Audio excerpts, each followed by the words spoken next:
So good morning.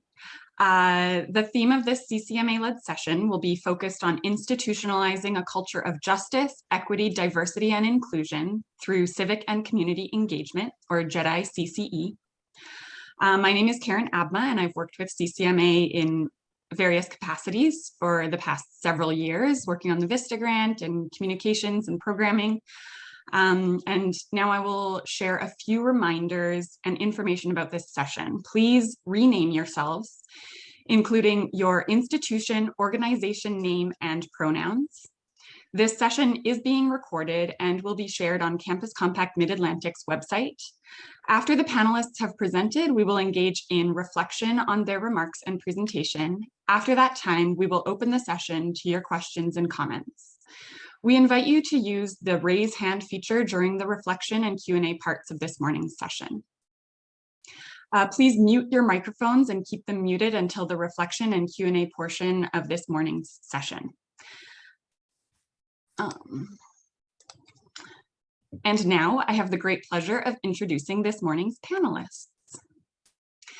Ms. Madeline Yates is the founder and executive director of Campus Compact Mid-Atlantic. She has over 25 years of experience in cross-cultural and service learning programs as a participant, coordinator, and manager.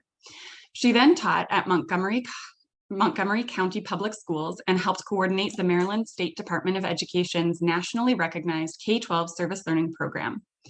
She's traveled extensively throughout the world, living, teaching, working, and volunteering for extended periods of time in approximately 70 countries, including Haiti, the Philippines, Nicaragua, Japan, Mexico, Switzerland, and New Zealand. Ms. Zandra Cuff serves as the Justice, Equity, Diversity, and Inclusion, or JEDI, and Special Projects AmeriCorps Vista leader with Campus Compact Mid-Atlantic. Zandra is a three-time AmeriCorps Vista, previously serving as a Vista leader for North Carolina Campus Compact in 2018. During her time at the University of North Carolina at Greensboro, she developed a passion for public policy and law and how these tools can be used to address poverty. Dr. Tracy Roan is Interim Director of Innovation and Community Partnerships and Associate Professor in the Department of Advanced Studies, Leadership and Policy in the School of Education and Urban Studies at Morgan State University. She is trained as a linguistic anthropologist. Her research aims to illuminate urban education issues in high poverty, resource-challenged contexts through an anthropological lens. She has served as research co-director for the Baltimore Education Research Consortium, a partnership of Baltimore City Public Schools, Morgan State University, and Johns Hopkins University. Additionally, Dr. Roan serves on CCMA's Equity Task Force. Mr. Patrick O'Brien serves as Director of the Office of Civic Engagement at Frostburg State University.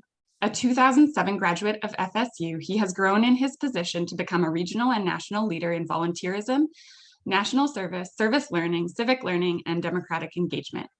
His footprint over the years has included millions of dollars of grant funding and relationships with dozens of nonprofits, governmental and educational institutions in connection with the A STAR in Western Maryland AmeriCorps program, along with playing a key role in events like Beautify the Berg, Relay for Life, and the Maryland Special Olympic Games. I will now hand the microphone to Madeline to begin the panel. Thank you, Karen. And I just want to shout out that Zandra is actually remarkably and stunningly in her 5th year of national service. We are beyond fortunate to have her leadership on our team. And of course, Dr. Tracy Roan not only serves very willingly on our Equity Task Force, but is the co-chair of that entity for our region-wide higher education association. So a special thanks to you all. We have incredible leadership in the room, and we really want this to be a discussion. It's set up that way.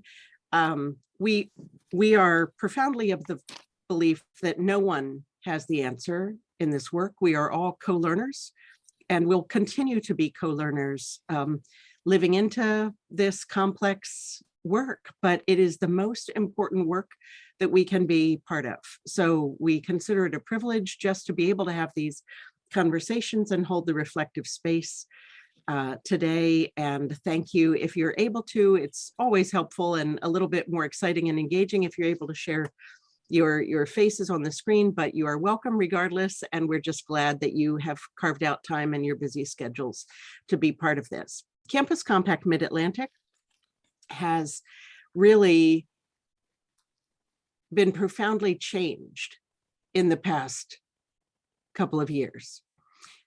Obviously, from our inception, our tagline has been developing global citizens and creating just communities. So justice has been at the core. Social justice is frankly what drives me personally. That framing and that language has always resonated with me. But I would say that thanks to Carmen Marshall, who works very closely with our team, Dr. Tracy Roan, and so many others who have been in the room with us on our equity task force, the intersection of what we have come to speak of as JEDI, justice, equity, diversity, and inclusion, together with civic and community engagement, is the intersection at which we now work full throttle.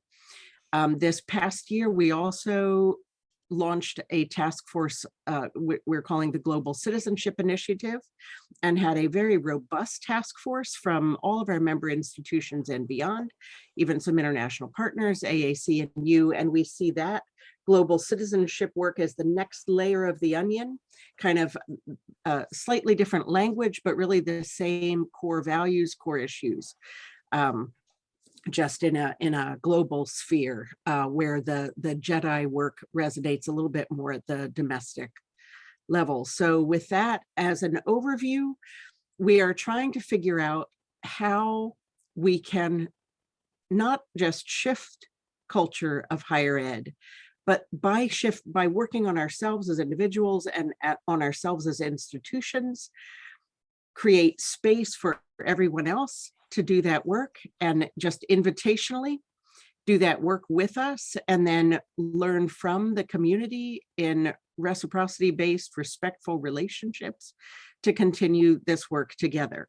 As we're shifting the culture of higher ed, we see that as an opportunity to just continuously measure what we're accomplishing. So that's the key next step, is to get to assess, how would we assess student learning in this way? If all civic and community engagement activities were actually intentionally focused on expanding and deepening the learning of both our students and our community partners and members around justice, equity, diversity, and inclusion, how would we know, how would we show, how would we understand, and how would we demonstrate that that was actually happening? So with that, I will toss the baton to Dr. Tracy Roan, who will give a further overview of our equity task force and our work. Good morning, everyone. Let me just share my screen. 1 second.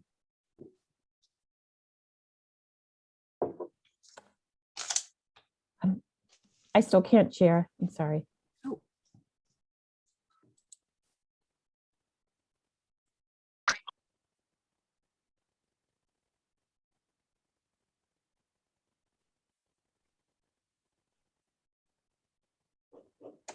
It's still not letting me share. Sorry.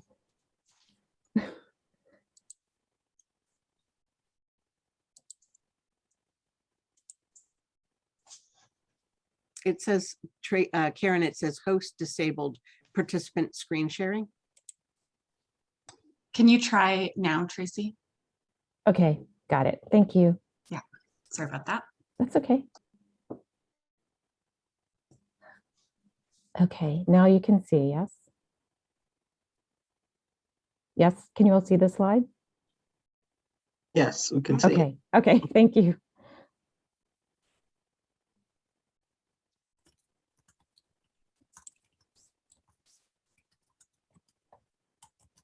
And okay, there we are. All right, thank you. Okay, so we'll get started. Okay, so the task force was launched in fall 2020 in August, and the initial plan was to meet for 4 months until December. And the work has continued because the work is unfinished. So it's rather, very appropriate, the name of the conference and the work of the task force. So the task force was founded with the mission to further efforts to advance justice, equity, diversity, and inclusion, both within CCMA and throughout the community of CCMA's membership in the Mid-Atlantic region. Okay. And over the course of, we initially planned to meet for 4 months. That 4 months extended initially into 6 months. And there, I'm just going to review, sorry, there's someone who wants to be admitted. Hold on, let me just, sorry. There were about 5, if we could condense the major task force recommendations. So one, we wanted to shift the language around DEI, which is kind of the common term, to JEDI, so that we were including justice. So justice, equity, diversity, and inclusion, because we felt that justice was really a critical point of what would drive change. We proposed or recommended a CCMA internal equity audit, which we in fact began to do that spring semester of 2021. One of the things that became apparent to us right away was that our institutions, even just the members of the task force, that our institutions could be seen along a continuum of if we had JEDI readiness, that the practices and policies were really deeply embedded in the DNA of the organization, of the institution.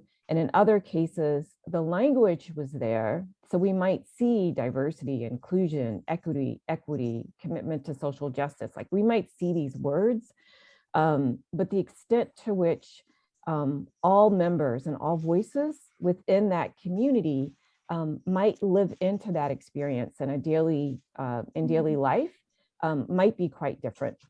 And so some of the resources that were identified were a website, which we've been working on over the last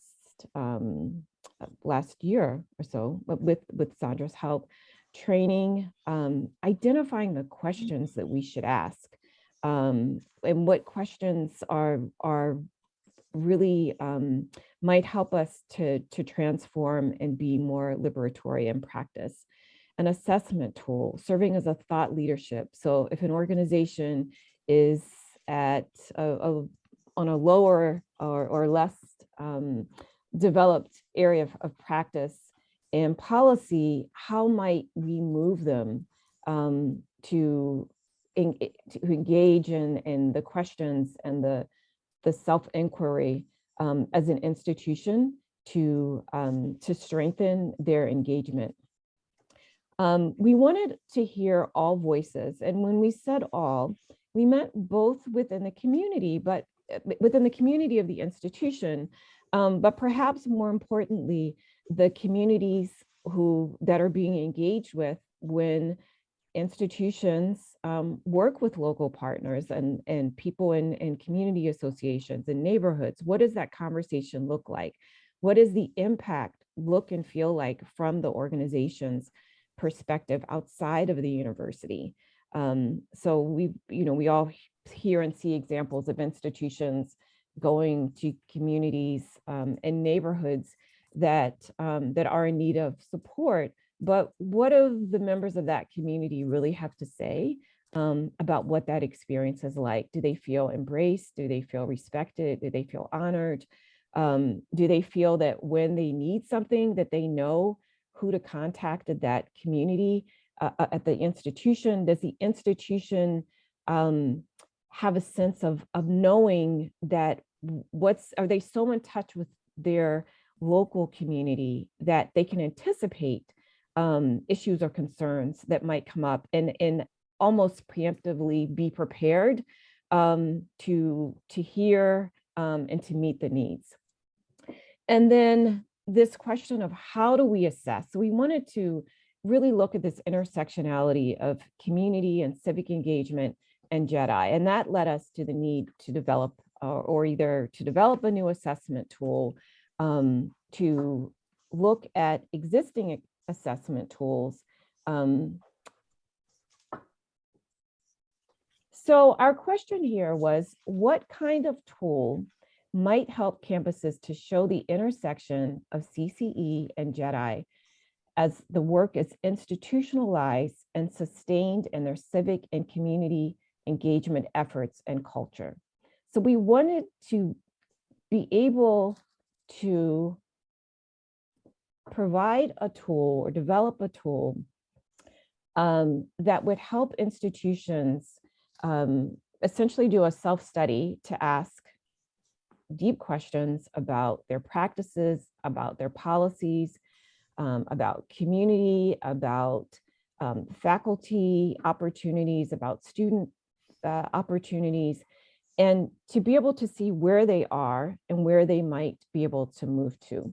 So we thought about a new tool, we thought about Carnegie resources, we thought about Middle States resources, and in the end, we felt that it would be best to go back to Andrew Furco's 1999 work, his self-assessment rubric for the institutionalization of service learning in higher education, and to modify an existing tool, to modify and expand the tool, to begin to look at what the most advanced level of this work might look like. And the key difference is stage 1, critical mass building, stage 2, quality building, stage 3, sustained institutionalization. And what we added through a series of meetings was advanced JEDI CCE, and really trying to understand what happens when we look at these two, the practices and policies coming together, and look at the synergy that is happening, that can potentially happen. And I will, and so we, through a series of meetings, we developed this tool, and we're going to, I won't hand it over yet. I'll take some questions, but we'll talk more in depth, the next speaker will, about what it was like to begin to put this tool into practice. So I will stop sharing so I can see if there are any questions. 6. None, or any questions in the chat? Yes, Emily? So, hi, I was wondering if there was any faculty pushback or engagement, so positive or negative reactions while you were developing this tool, or input. So we had, thank you for your question. So we had input from Lynn Obery, who is at Delaware, and we did not, so the members of the task force are the members who worked primarily on developing the tool. The pilot run, which is what Patrick will talk about in a few minutes, you will hear more about the input. I will say that we had an initial meeting to find out with partners to find out how this tool might be received. And because we looked so closely at the tool for so long, one of the first things that came up is, well, JEDI, our institutions aren't calling it JEDI. We may work in a JEDI space, but we're not calling it that. So how can we adapt the tool to meet institutions wherever they are? The other realization is that, as many of you all know, this work, much of the DEI work lives in the legal spaces of universities in terms of EEO. And some of these conversations about equity may come up in terms of accreditation, but we don't, our institutions are different places in terms of how this work gets practiced. And it can make people uncomfortable because often what we say as institutions that we're doing And maybe we might even believe we're really doing that. But when we are faced with a document that asks us to show the evidence and to figure out where this work lives, it can be uncomfortable. And that's good. Growth and opportunity come from being uncomfortable. Okay, Patrick. Thanks, Tracy. Really appreciate your presentation. I have a two-parter.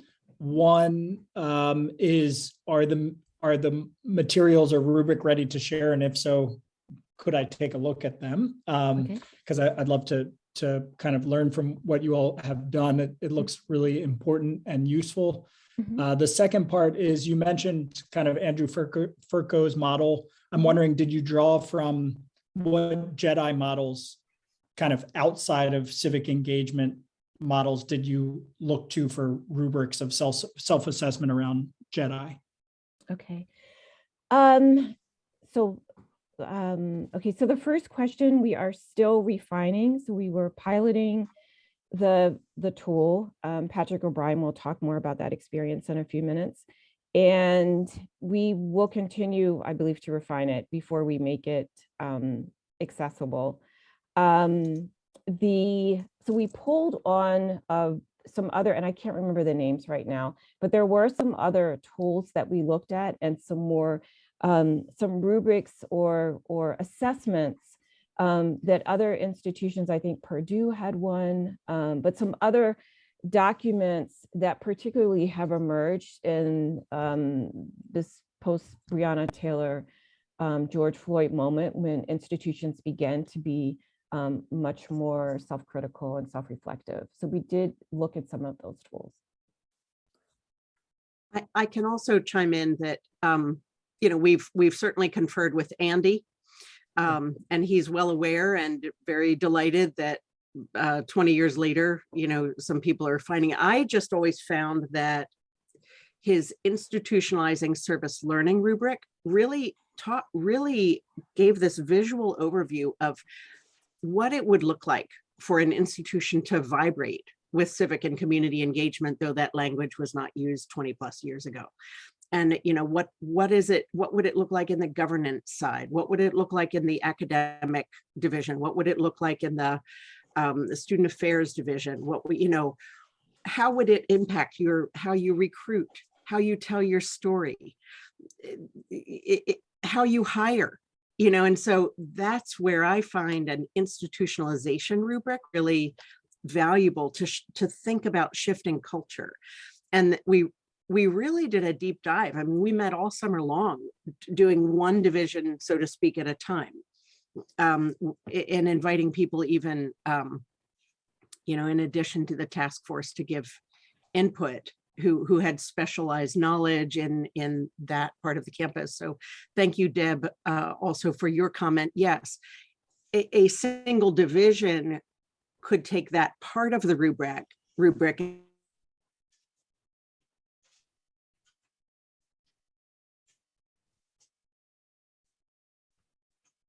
Did Madeline freeze for everyone? Yeah, I think she did. Okay, I think froze.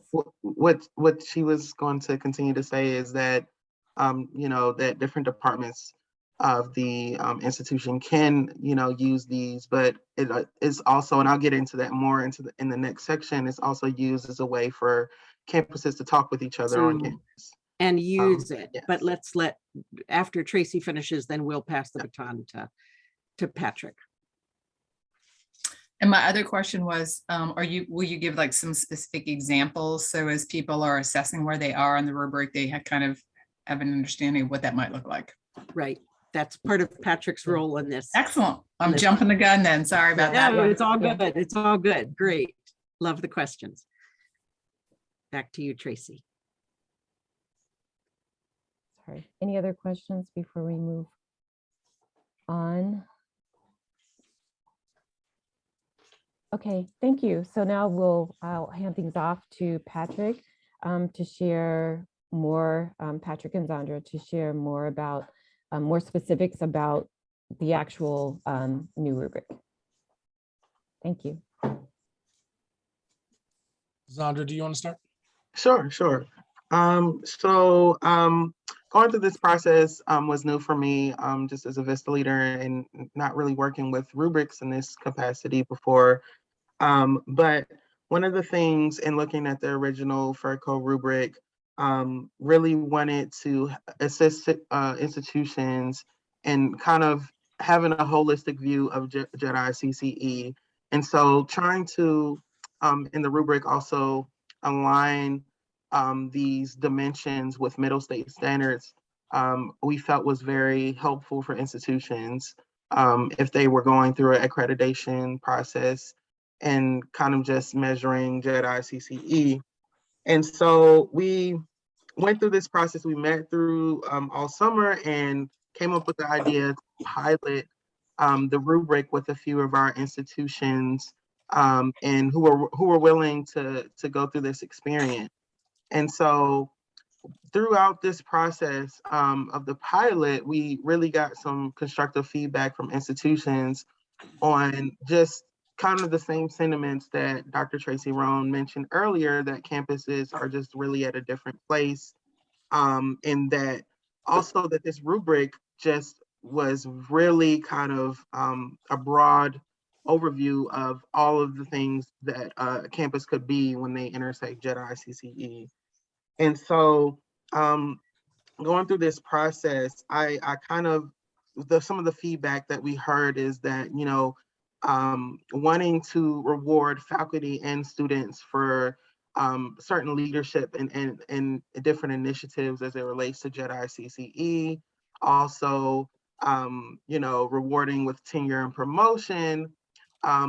My kind of perspective and input in the process, I really wanted to focus, get us to focus on the community engagement and the relationship building with the community and their voice as well. And so it was really helpful for us as we were meeting to kind of work backwards. So in comparison to the FERCO rubric, having those 3 stages, we wanted to make that 4th stage a kind of model of what a successful institution that intersects JEDI and CCE look like. And so working backwards from that was just really helpful in kind of breaking down all of the pieces that may be missing at an institution as they, you know, work towards that goal. And so we have Patrick here to kind of outline that process, and I'll kind of hand it over to you to explain Frostburg's. Sure. So good morning, everyone. Frostburg State, you know, took part in this pilot program, and when we went to review the rubric and work on this, we started off internally. So when we get to do this in the future, we would definitely want to include our community stakeholders and those individuals, but kind of felt we needed to start internally to see where we stand, what everybody was thinking about this. So we started with pulling some key stakeholders together on campus. So we had representation from each of our colleges, our diversity office, our civic engagement office. We invited some faculty and staff that we know are doing this kind of work, as well as some students. So in the end, we had about, I think it was 15 people in our group. And what we did was we started off by bringing everyone together and answering some of the questions that you all have already had today about this rubric. So brought everybody together and kind of reviewed what our charge was in looking at the rubric, really trying to define what this JEDI CCE work meant. You know, often in universities, you know, even just civic engagement sometimes is hosted under the faculty side of the house. In our institution, it's under the staff side. There's service learning offices that are hosted in both areas. We have a diversity, equity, and inclusion office. So this work is happening all over campus, and none of those offices own this work. I'm very aware as the director of civic engagement that while that's my focus, this work happens all over campus. So our goal was to really bring people together and start to talk about this concept of how JEDI CCE work can overlap. And that was one of the I guess, first hurdles with this, was trying to get this whole group to understand that we're not just looking at what we do with civic engagement. We're not just looking at what we do with diversity, equity, inclusion, but how this work comes together and where we see where that work comes together and are we intentional about it. So we brought this group together and kind of gave them that charge, talked about some of the different dimensions of the rubric, got them thinking about what we do as a campus, and then basically sent everybody away for a week or so to think about it, look up some things, talk to some other people on campus. And then we came back together and basically had just a long discussion as we worked through to grade our institution on where we stood on this rubric. But really what that conversation did was bring up just a good conversation with everybody about where we stand, what's possible, and where we could go in the future, which was really one of the great things. Somebody mentioned, asking about faculty pushback or anything like that. One of the first, questions we had from faculty when we did this is this the direction the university is going? And our answer was, we're not sure, right? We don't know if, the goal in the, when it comes to strategic direction and how we're going to show this is, a full, view of JEDI CCE overlap, but we know that the university is going in this direction when it comes to the work, right? So, they're wondering if this rubric is going to be utilized for middle states and other things like that. And once we got the conversation going, what we realized is nobody was as concerned about those implications as much as the conversation that came from it. So whether we were going to make, right now in our strategic directions and our strategic plan, there's information about civic engagement and there's definitely information about diversity. I wouldn't say that we portray that as a JEDI CCE, initiative in our strategic plan right now, but the conversation we had around it, that didn't matter because we were really focused on what we could do. And once we get that work together and can show that work a little bit better, the strategic direction may come along with that, right? So we had a really great conversation working through this and talking about where we do this work already. And because of the individuals on the call, we really got to start having conversations of how we could more intentionally overlap this kind of concept. When we're doing civic engagement, are we, in all instances, are we taking the time to do the reflection that really brings in that conversation about social justice and diversity? Or when we're doing this, diversity, equity, inclusion work, are we really starting to tie that in with how we interact with the community and get students involved in those kind of directions? So, the best thing I can say about going through the pilot was the conversation it brought about. Where we scored ourselves and where we thought we were at the moment wasn't nearly as important as the conversation that happened. Somebody also mentioned, would there be examples of what this means for each of those stages? And that's something that we did struggle a good bit with too. Is what we're doing, does it count for stage 1 or stage 2? And we had some really great conversations around that. And I will say, not having the examples may have actually, developed more of a conversation around that. I think if we had examples, we'd be looking at, all right, well, do we do this like this university does, or do we not? And as Madeline said, all universities, approach this work differently, or it comes from different areas on campus. So trying to say that, we're exactly like UMBC or something like that in the way that they do this may have actually hindered that conversation a little bit.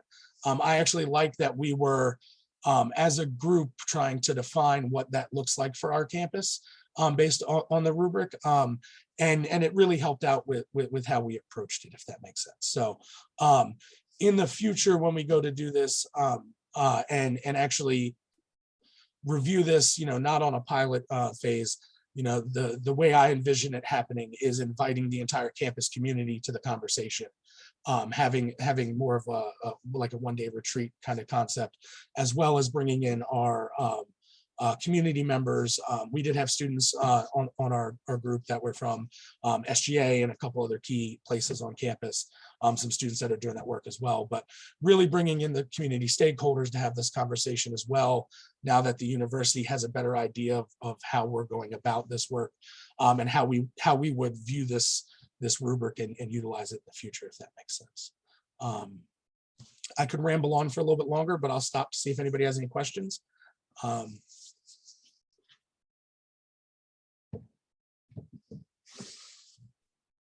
No, that's a great overview. Thank you for for each of your different understandings and framing of the facets of this work. So now we really approach all of these sessions as that there's so much more knowledge in the room that we want to tap into. So we have some questions for you now to kind of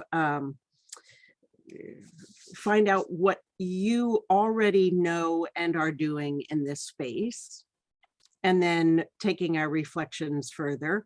What are you learning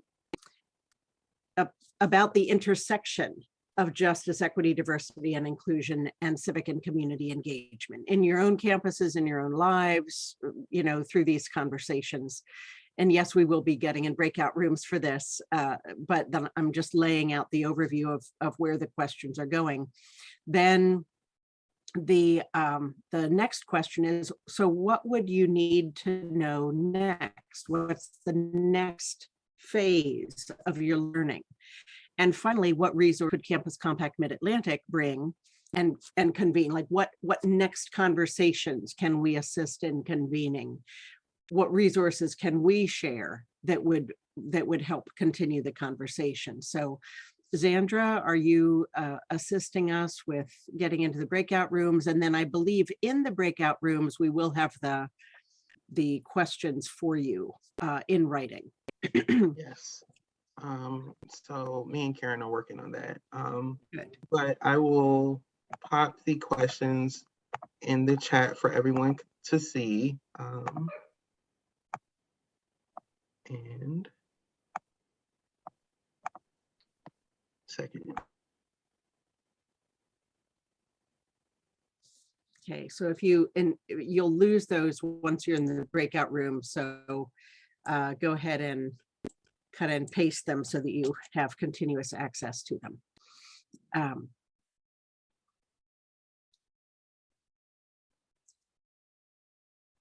So one of the things, like on one of our campuses, the Civic and Community Engagement Office actually reports through the campus's DEI office. There's a obviously closer relationship there. In other campuses, not only are they separate offices, but they're often in different divisions. So, you know, how do you create a conversation? And we have heard from some of our campus's DEI specialists that, for example, they are so busy triaging issues on campus that it's hard for them to invest in and get to that, creating that culture shift on the campus itself. And it's not even their role or their area of expertise necessarily to shift the campus's role in its relationship with the larger community. That's a little bit more in the civic and community engagement space, if you will. So these are just some of the generative opportunities and conversations that we can have. So Zandra, are we ready to move? And could you tell us how long? I think that we'd like to come back with a solid 15 minutes remaining to have the groups report out and pool our knowledge and hear from everyone. Sure. So I think we will have about 30 minutes to discuss. If you want to designate someone as a scribe or reporter once we all come back into the discussion, that would be great. So looking at the equity and equitable means within our campuses, not just with community partners, and also having a strong integration with faculty and disciplines in terms of community-based learning and service learning with our centers. So if those were strongly integrated, that would address the gap in terms of speaking the same language, both on the academic side and the co-curricular side as well. If anyone else wants to jump in from our group, I think we only made it to like question 4 of the discussion. But.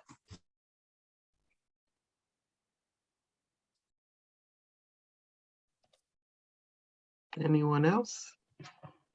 Okay, group 2. I'll start us off. We didn't assign anybody to report out, so feel free to jump in from group 2. we made it about halfway through question one.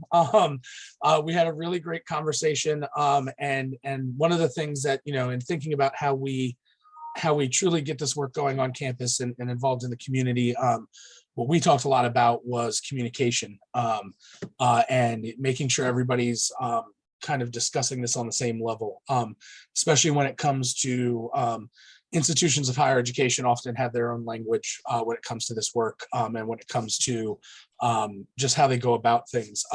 So how do we really bring community in, bring students in, and create a language and a conversation that brings everybody on the same page? And then also, how do we do that? If as an institution we're trying to spearhead this work and bring everybody together, how do we do that when institutions often have some negative impacts on their community, and have a history there? So how do you take the time to address the fact that you want to now be a positive force with this, when in the past you've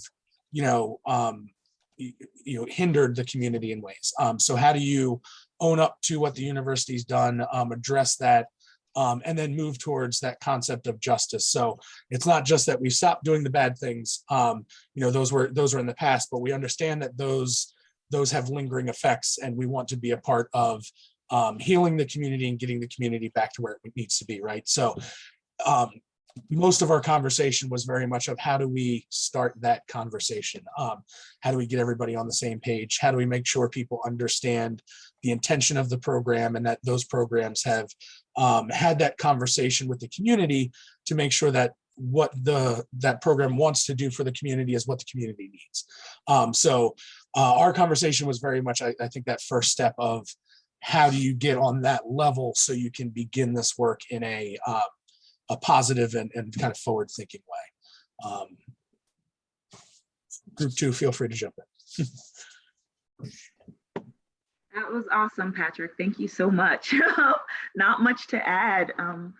I would say that we in kind of like a summation of that, we talked about networking with other universities to see what they're doing and what works, so that we can adopt those practices and maybe even improve upon those practices.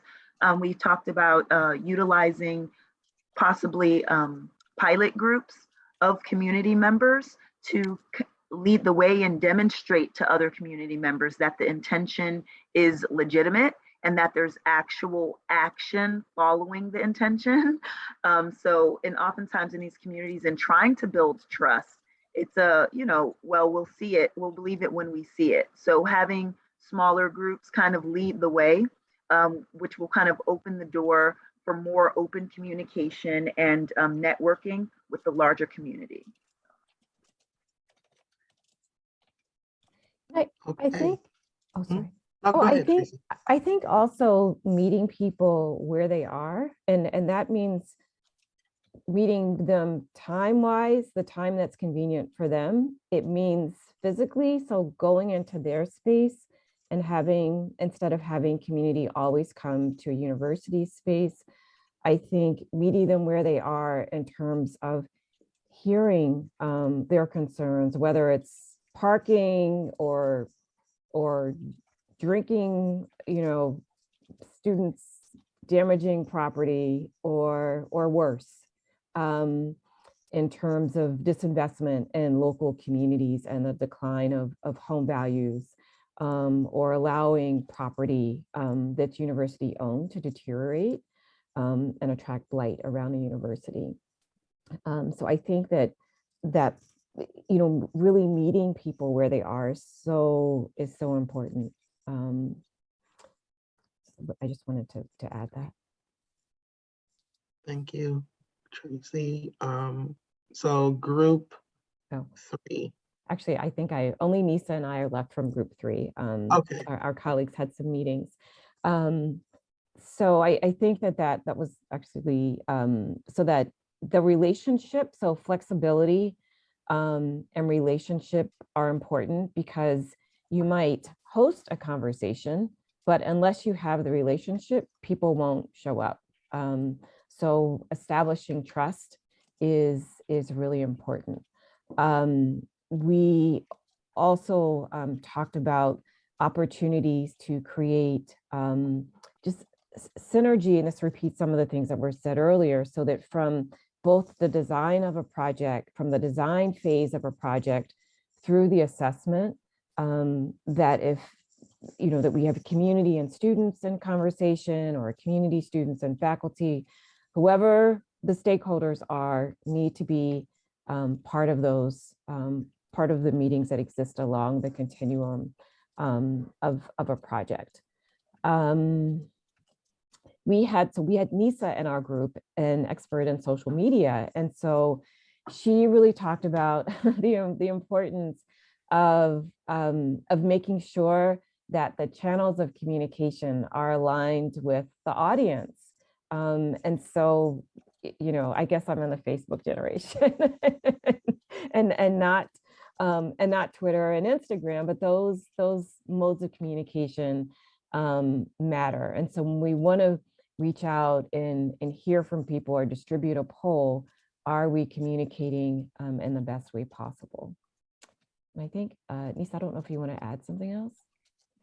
Yeah, just to elaborate on that, I would say millennials and up, you could reach easily by Facebook, but the generation entering undergraduate now prefers Instagram. Like fewer and fewer people, as younger generations keep entering higher ed. I think it's just good to know what trends are happening in social media usage, because you're probably not going to get the engagement you want if you post to Facebook looking for current undergraduate interaction. But if you wanted alumni, you could probably still reach them on Facebook, stuff like that. Thank you, Tracy and Nisa. Group 4. So I'm doing a quick check. It looks like Loretta and Carla and Sydney were in our group. So Loretta, Carla had to be otherwise occupied. Do you want to summarize our conversation?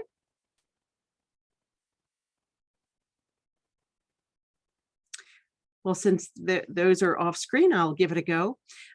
We talked a lot about undergraduate retention, since that is the bailiwick that Loretta lives and breathes in every day, and how civic and community engagement blended with JEDI. Like, what could that look like? What would it look if all first year students were intentionally being engaged in civic and community engagement activities with explicit end outcomes of learning about themselves vis-a-vis justice, equity, diversity, and inclusion? How can you create a vibrant culture that doesn't just recruit these students, but then supports them, so that the retention and completion rates really reflect that they feel secure, that they belong, that they have a sense of purpose and a sense of meaning, that their academics are being tied to action and activity that through which they're learning experientially about not just their academics, but workforce development and beyond workforce development, community engagement and involvement writ large.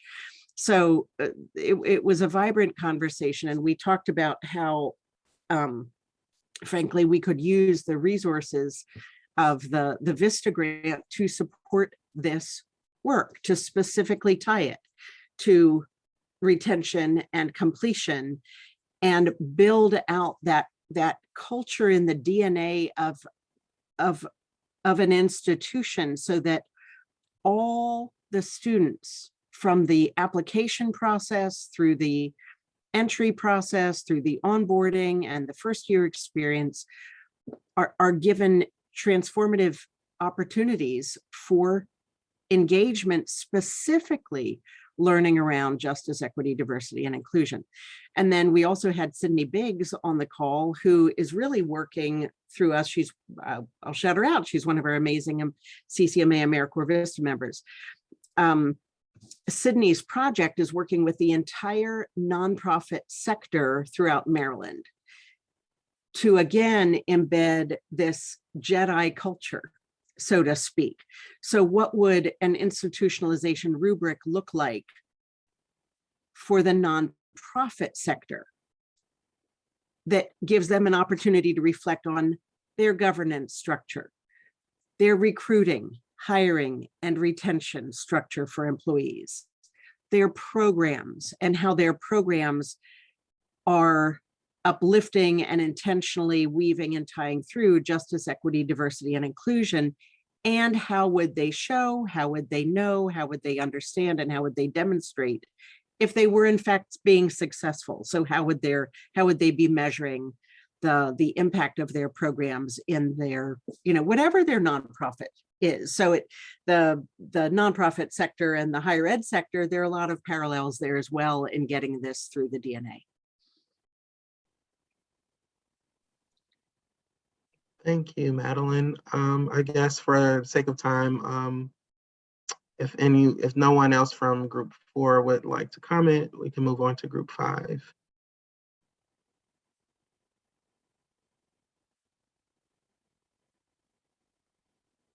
Okay. Was that our group, Tim and Patrick? I think so. Okay, I'll report out from our group. I'm not sure if it was or not. Okay, yeah, Go for it. So we talked a lot about, we almost got through all the questions, but one of the things that we spoke about is the experience of our students and faculty, whether they felt welcomed on the campus and with the outside campus community, and just the different demographics and culture that sometimes exist outside of the campus. Also, the importance of assessment, but also kind of tethering that to concrete learning outcomes and goals, and being a part of, attached to the classes and things like that. Also, just training students to enter into these CCE spaces with a JEDI kind of mindset, and vice versa. And so, just making sure that we can kind of talk to each other more is something that I think we spoke on. And yeah, also look into the student leaderships groups on campus, and just hearing them out as well, and kind of letting them kind of take a lead and kind of driving this work as well. Anyone else want to chime in?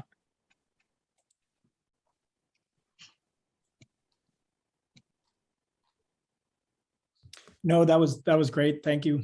Thanks, Sandra. Great. Okay. So just to wrap this up with our 2 minutes remaining, CCMA's role is, as much as anything, we do not consider ourselves experts in this space, and it wouldn't matter if we were doing this for the next 20 years, we still wouldn't. But we have the power to convene. And we like to use that superpower to bring together groups and have meaningful conversations.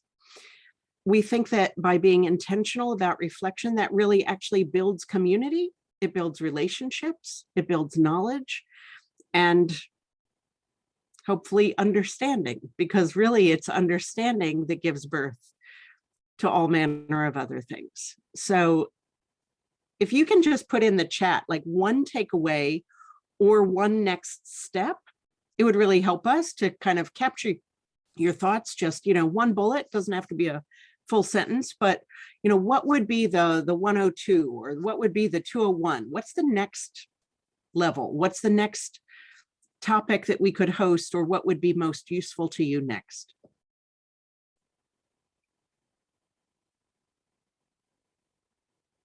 And Tracy and Patrick and Sandra, any other last thoughts? So I think, we said we would show the rubric, and I think we didn't get to it. But I think having a session where we show the rubric, even though it's still under the development, in greater detail might be helpful to people, and also just getting input. So that could be something that we share. Great. Terrific. And what we are thinking now, so we do have a workshop series coming up over the next 3 weeks. You've probably seen it on our e-newsletter. We're asking institutions to bring teams, because we believe that these conversations are best done by bringing groups together, as Patrick did at Frostburg. Also, we're thinking for the fall that we will host an institute, like a full day. Maybe we'll cut it off at 60 people with a room for 100. So we have elbow room and breathing room, so to speak, but where 10 institutions could bring teams of 6 and sit at tables of 8, and where you bring that team of people, maybe yourselves, your DEI colleague counterpart on your campus, other people from your teams, other people across campus, maybe if you're on the academic side, ideally somebody from student affairs as well, and then a community partner. And we're also strongly encouraging you to bring a representative from your institutional research office, because we really think that those heads, like, they think assessment, they think differently about how to get at. They also know all of the tools that your institution is already using, so you don't have to recreate the wheel. They could just add a question, right, to help get at how would we know if we're having an impact with all of this programming we're doing, and how can we move the needle a little bit or a lot better, in the direction where we're heading. So please keep your eyes posted, reach out anytime, and please put your thoughts in the chat.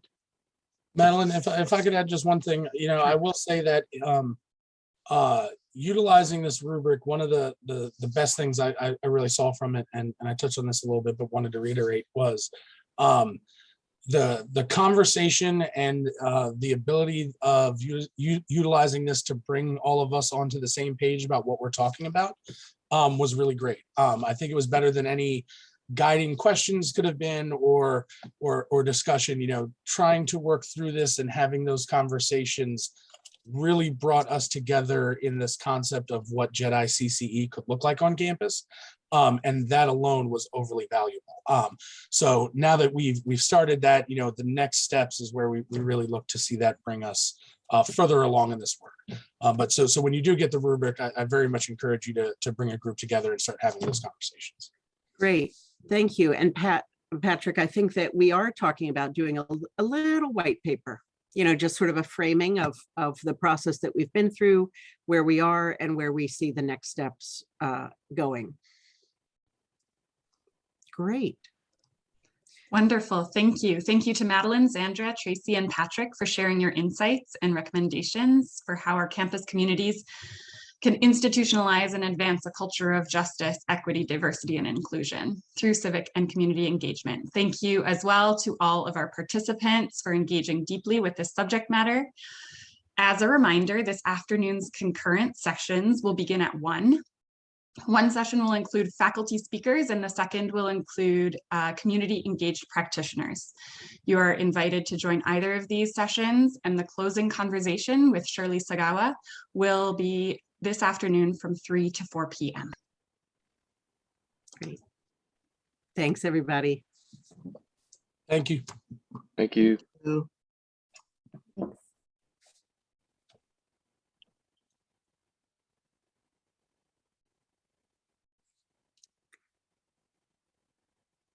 Great. Trace, Karen, would you stop the recording?